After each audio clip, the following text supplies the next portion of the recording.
પછીનો આપણો સબ ટોપિક છે પાર્ટ્સ ઓફ સ્પીચ. સ્પીચ એટલે જ વાક્ય, પાર્ટ્સ એટલે એના ભાગ, એના અંગો. વાક્યના અંગો. જેમ આપણું શરીર અલગ અલગ અંગોથી બને છે, તેમ વાક્ય પણ અલગ અલગ ભાગોથી, અલગ અલગ અંગોથી બને છે, જેને વાક્યના અંગો કહેવામાં આવે છે, યા તો ઇંગ્લિશમાં એને પાર્ટ્સ ઓફ સ્પીચ કહેવામાં આવે છે. તો આપણે અહીંયા બધા જ વાક્યના અંગોની વાત નહીં કરીએ, પણ મુખ્ય અંગોની વાત કરશું. જેમ શરીરના મુખ્ય અંગોની વાત કરીએ તો કયા કયા આવે? હાથ, પગ, ધડ અને માથું. 3 થયા. હાથ, પગ, ધડ અને માથું. એમ અંગ્રેજી વાક્યના મુખ્ય અંગો કયા છે? તો એ પણ 3 છે. કર્તા, ક્રિયાપદ અને કર્મ. કયા 3 છે? પહેલો કર્તા, બીજો ક્રિયાપદ અને ત્રીજો કર્મ. 3 અંગો છે, 3 ભાગ છે, કર્તા, ક્રિયાપદ અને કર્મ. ઇન બ્રીફ, ટૂંકમાં આપણે સમજી લઈએ કર્તા કોને કહેવાય, ક્રિયાપદ એટલે શું અને કર્મ એટલે શું. કર્તા કોને કહેવાય? ક્રિયા કરનારને કર્તા કહેવાય. વાક્યની અંદર મિત્રો મુખ્ય ભાગ છે એ ક્રિયા હોય છે. કોઈ ક્રિયા દર્શાવવા માટે, કોઈ ઘટના, કોઈ બનાવ દર્શાવવા માટે આખું વાક્ય હોય છે. એટલે મુખ્ય કોઈ ભાગ વાક્યનો હોય તો એ ક્રિયાપદ છે, અને એ જે ક્રિયા કરનાર વ્યક્તિ છે એ ક્રિયા કરનારને કર્તા કહેવાય. બીજી વાત છે ક્રિયાપદ. ક્રિયાપદ કોને કહેવાય? ક્રિયા દર્શાવવા માટે જે શબ્દ વપરાય એ શબ્દને ક્રિયાપદ કહેવાય. ક્રિયા જે બની રહી છે, કંઈ પણ કામ થઈ રહ્યું છે, કંઈ પણ ઘટના બની રહી છે, તો એ કામ, એ ક્રિયાને દર્શાવવા માટે જે શબ્દો વપરાય એ શબ્દોને ક્રિયાપદ કહેવામાં આવે છે. અને જેના પર એ ક્રિયા થતી હોય તેને કર્મ કહેવાય. જેના પર ક્રિયા થતી હોય, અથવા થોડું એને ઇલોબોરેટ કરીને કહેવું હોય તો જેના પર ક્રિયાની અસર થતી હોય તેને કર્મ કહેવાય. હવે ઉદાહરણ દ્વારા આપણે એને સમજશું. We learn English.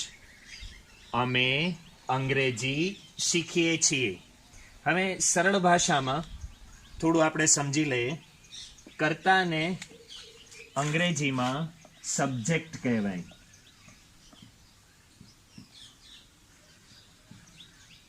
સબ્જેક્ટ કર્તા કઈ રીતે મળે? તમે ક્રિયાપદને કોણ વડે પ્રશ્ન પૂછશો એટલે કર્તા મળશે. શેના વડે પ્રશ્ન પૂછવાનો મિત્રો? કોણ વડે પ્રશ્ન પૂછો એટલે કર્તા મળે. અહીંયા ક્રિયાપદ કયું છે? અમે અંગ્રેજી શીખીએ છીએ. We learn English. શીખવું એ ક્રિયા છે, શીખવાની ક્રિયા થઈ છે. અને કોણ વડે પ્રશ્ન પૂછો? કોણ શીખે છે? એટલે શું જવાબ આવશે? વી. અમે અંગ્રેજી શીખીએ છીએ. તો કોણ વડે પ્રશ્ન પૂછતા સબ્જેક્ટ એટલે કે કર્તા મળશે. કર્મને ઇંગ્લિશમાં ઓબ્જેક્ટ કહેવાય. ઓબ્જેક્ટ એટલે કર્મ. કર્મ મેળવવાની ટ્રીક શું છે? ક્રિયાપદને તમે શું વડે પ્રશ્ન પૂછશો એટલે કર્મ મળે. શેના વડે પ્રશ્ન પૂછવાનું છે? શું વડે. અહીંયા પહેલું વાક્ય લઈએ આપણે, વી લર્ન ઇંગ્લિશ. એને શું વડે પ્રશ્ન પૂછો? વી લર્ન ઇંગ્લિશ એટલે અમે અંગ્રેજી શીખીએ છીએ. પ્રશ્ન પૂછો, શું શીખો છો? ક્રિયાપદને શું વડે પ્રશ્ન પૂછો? શું શીખો છો? તો જવાબ તરત જ શું આવશે? અંગ્રેજી શીખીએ છીએ. ઇંગ્લિશ, તો ઇંગ્લિશ એ શું થયું? ઇંગ્લિશ એ કર્મ થયું. કોણ શીખે છે? અમે શીખીએ છીએ. તો વી, અમે શું થયું? અમે કર્તા છે. અને ત્રીજી વાત છે ક્રિયાપદ. ક્રિયાપદને ઇંગ્લિશમાં કહેવાય વર્બ. વર્બ એટલે ક્રિયાપદ. તો કર્તા જે ક્રિયા કરે છે એને ક્રિયાપદ કહેવાય. ક્રિયા દર્શાવવા માટે જે શબ્દ વપરાય છે એને ક્રિયાપદ કહેવાય. અહીંયા અમે શું કરીએ છીએ? તો અમે શીખીએ છીએ. શીખીએ છીએ વર્બ થયું. લર્ન એ વર્બ છે. બીજું ઉદાહરણ, આઈ લાઈક ચોકલેટ્સ. મને ચોકલેટ ભાવે છે. મને ચોકલેટ ગમે છે. મને ચોકલેટ ભાવે છે. તો કોને ભાવે છે? આઈ, મને ભાવે છે. શું ભાવે છે? ચોકલેટ્સ. મને ચોકલેટ ભાવે છે. શું વડે પ્રશ્ન પૂછશો એટલે ઓબ્જેક્ટ કર્મ મળશે. કોણ વડે પ્રશ્ન, કોને વડે પ્રશ્ન પૂછશો એટલે કર્તા સબ્જેક્ટ મળશે. ત્રીજું વાક્ય, યુ પ્લે ક્રિકેટ. તમે ક્રિકેટ રમો છો. કોણ રમે છે? તમે રમો છો. તમે યુ કરતા થયો. શું રમો છો? ક્રિકેટ રમો છો. તો ક્રિકેટ એ કર્મ, ઓબ્જેક્ટ થયું. They speak Marathi. તેઓ મરાઠી બોલે છે. કોણ બોલે છે? ધે, તેઓ બોલે છે. તો ધે કરતા થયો. શું બોલે છે? મરાઠી બોલે છે.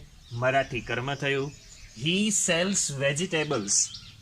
તે શાકભાજી વેચે છે. કોણ વડે પ્રશ્ન પૂછો? કોણ શાકભાજી વેચે છે? યા તો કોણ વેચે છે? હી, તે શાકભાજી વેચે છે. તો હી, તે કરતા છે.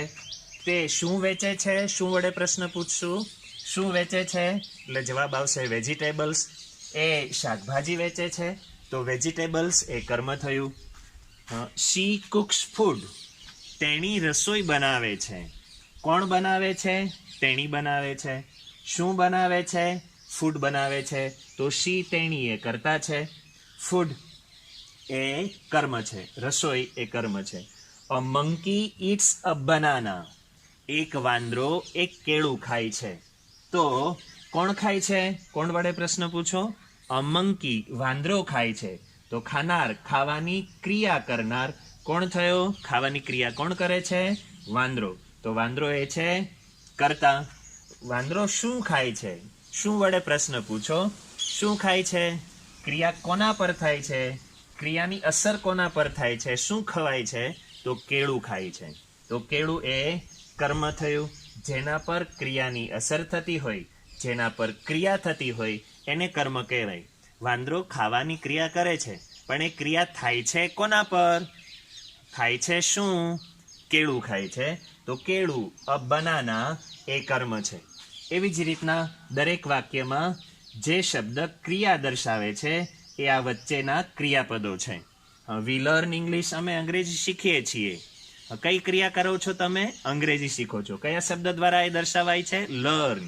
તો લર્ન એ શું થયું? ક્રિયાપદ. You play cricket. શું કરો છો તમે? ક્રિકેટ રમો છો. કઈ ક્રિયા થાય છે? રમવાની. એ ક્રિયા કયા શબ્દ વડે દર્શાવાય છે? પ્લે. તો પ્લે શું થયું? ક્રિયાપદ છે. They speak Marathi. તેઓ મરાઠી બોલે છે. કઈ ક્રિયા થાય છે? બોલવાની. એ ક્રિયા કયા શબ્દ વડે દર્શાવાય છે આ વાક્યમાં? સ્પીક. તો એ સ્પીક શું થયું? ક્રિયાપદ. હી સેલ્સ વેજીટેબલ્સ. તે શાકભાજી વેચે છે. કઈ ક્રિયા થાય છે? વેચવાની. શું વેચે છે? શાકભાજી. કયા શબ્દ વડે ક્રિયા દર્શાવાય છે? સેલ્સ. તો સેલ્સ એ થયું ક્રિયાપદ. C cooks food. તેની રસોઈ બનાવે છે. કઈ ક્રિયા થાય છે? રસોઈ બનાવવાની. કયા શબ્દ વડે દર્શાવાય છે એ ક્રિયા? કુક્સ. તો કુક્સ એ ક્રિયાપદ, વર્બ છે. A monkey eats a banana. કઈ ક્રિયા થાય છે? વાંદરો કેળું ખાય છે. ખાવાની ક્રિયા થાય છે. કયા શબ્દ વડે એ ક્રિયા દર્શાવાય છે? ઇટ્સ. તો ઇટ્સ એ થયું ક્રિયાપદ. તો છે ને મિત્રો એકદમ સરળ. કર્તા, ક્રિયાપદ અને કર્મ, આ ત્રણેય વાક્યના મુખ્ય અંગો છે. અને વાક્ય, અંગ્રેજી વાક્યનો ક્રમ પણ આ જ હોય છે. કર્તા, ક્રિયાપદ અને કર્મ. આ વિભાગમાં વિદ્યાર્થી મિત્રો આપણે અંગ્રેજી વાક્યનો ક્રમ સમજીશું. એકદમ ધ્યાન આપીને આ એક વિભાગ તમારે બરાબર સમજી લેવાનો છે. એનું કારણ એ છે કે સૌથી વધારે વિદ્યાર્થીઓ ભૂલ અહીંયા જ કરતા હોય છે. શા માટે ભૂલ થાય છે એ પણ હું તમને સમજાવીશ આગળ. પણ પહેલાં આપણે અંગ્રેજી વાક્યનો ક્રમ શું હોય છે એ સમજી લઈએ. કુલ મળીને તમારે 1, 2 ને 3 ખાલી 3 શબ્દો યાદ રાખવાના છે. કયા કયા?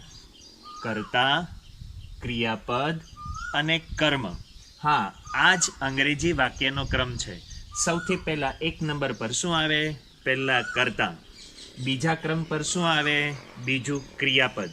અને ત્રીજા ક્રમ પર શું આવે? ત્રીજું કર્મ. હા, કર્તા, ક્રિયાપદ, કર્મ. કર્તા, ક્રિયાપદ, કર્મ.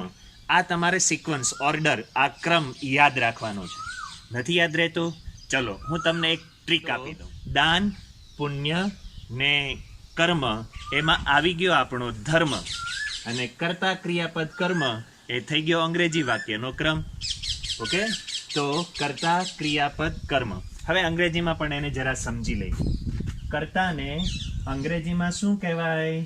હા, તમે જાણો છો, કર્તાને અંગ્રેજીમાં કહેવાય સબ્જેક્ટ. એને એસ વડે દર્શાવી શકાય. ક્રિયાપદને અંગ્રેજીમાં કહેવાય વર્બ. વર્બને વી વડે દર્શાવી શકાય. અને કર્મને અંગ્રેજીમાં કહેવાય ઓબ્જેક્ટ, જેને ઓ વડે દર્શાવી શકાય. તો હવે આપણું એક સૂત્ર બની ગયું. શું સૂત્ર બન્યું? એસ વી ઓ. એસ વી ઓ, સબ્જેક્ટ વર્બ ઓબ્જેક્ટ. સબ્જેક્ટ કર્તા, વર્બ ક્રિયાપદ, ઓબ્જેક્ટ કર્મ. અંગ્રેજીમાં યાદ રાખવા માટે એક ટ્રીક આપું મિત્રો. જુઓ, સૌ વિદ્યાર્થીઓ, સૌ વિદ્યાર્થીઓ. એસ વી ઓ, સૌ એસ, વિદ્યાર્થી વી ઓ ઓ, સૌ વિદ્યાર્થીઓ એસ વી ઓ. આ અંગ્રેજી વાક્યનો ક્રમ છે, કર્તા, ક્રિયાપદ અને કર્મ. હવે ભૂલ શા માટે થાય છે તે આપણે જોઈએ. ભૂલ થવાનું કારણ એ છે કે અંગ્રેજી વાક્યનો ક્રમ અને ગુજરાતી વાક્યનો ક્રમ કંઈક જુદો પડે છે. ગુજરાતી વાક્યનો ક્રમ શું હોય છે? ગુજરાતી વાક્યમાં પહેલા કર્તા આવે, પછી કર્મ આવે અને પછી ક્રિયાપદ આવે. અહીંયા કર્મ અને ક્રિયાપદ આ બંનેનો ક્રમ અલગ છે. અંગ્રેજી વાક્યમાં વચ્ચે ક્રિયાપદ આવે અને છેલ્લે કર્મ આવે, જ્યારે ગુજરાતી વાક્યમાં કર્તા પછી તરત વચ્ચે કર્મ આવશે અને છેલ્લે ક્રિયાપદ આવશે.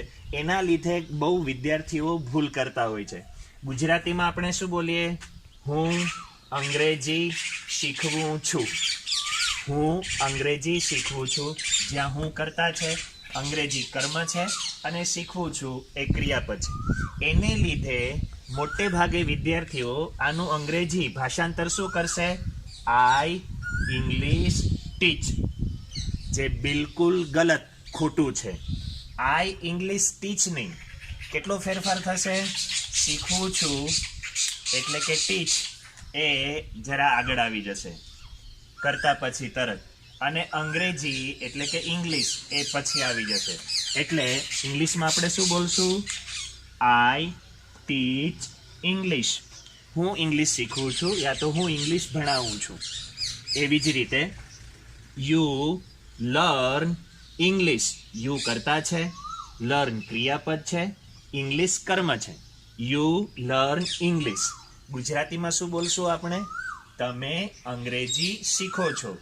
અંગ્રેજી કર્મ વચ્ચે આવશે, ક્રિયાપદ છેલ્લે આવશે.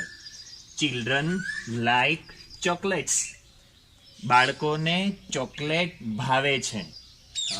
Children like chocolate. ભાષાંતર ગુજરાતીમાં શું કરશું? બાળકોને ચોકલેટ ભાવે છે. We do homework. ભાષાંતર ગુજરાતીમાં શું કરશું આપણે? અમે ગૃહ કાર્ય કરીએ છીએ. They cell vegetables. તેઓ શાકભાજી વેચે છે. પણ ઇંગ્લિશનો ક્રમ ધ્યાનમાં રાખવાનો છે. કર્તા, પછી ક્રિયાપદ, પછી કર્મ. A monkey eats a banana. એક વાંદરો વૃક્ષ પર એક કેળું ખાય છે. જીત પ્લેઝ ક્રિકેટ. જીત ક્રિકેટ રમે છે. હી બ્રશેસ ટીથ. તે દાંત સાફ કરે છે. શી વોશેસ ક્લોથ્સ. તેણી કપડાં ધોવે છે. It tax time. તે સમય લે છે, તેને સમય લાગે છે. કોઈ પણ એવું કામ હોય જે કામ થતાં સમય લાગે તો આપણે કહી શકીએ ઇટ ટેક્સ ટાઈમ. તો સમજાઈ ગયું વિદ્યાર્થી મિત્રો? હવે અંગ્રેજી વાક્યનો ક્રમ તમને બરાબર ધ્યાનમાં રહેશે ને? હા, શું છે ક્રમ? ફરી એક વખત યાદ કરો. કર્તા, ક્રિયાપદ, બધા ઉદાહરણના વાક્યો અંગ્રેજીમાં અને પછી ગુજરાતીમાં લખી લેવાના છે. આપણે ગુજરાતીમાંથી અંગ્રેજી નથી શીખવું, આપણે અંગ્રેજી શીખવું છે અને એનું ગુજરાતી શું થઈ શકે તે જોવું છે. એટલે પહેલાં ઇંગ્લિશ વાક્યો લખશું અને પછી એનું ગુજરાતી ભાષાંતર કરશું. તો આજે પહેલા લેક્ચરમાં આપણે આટલું રાખશું. નેક્સ્ટ લેક્ચરની અંદર આપણે શીખશું સાદો વર્તમાન કાળ.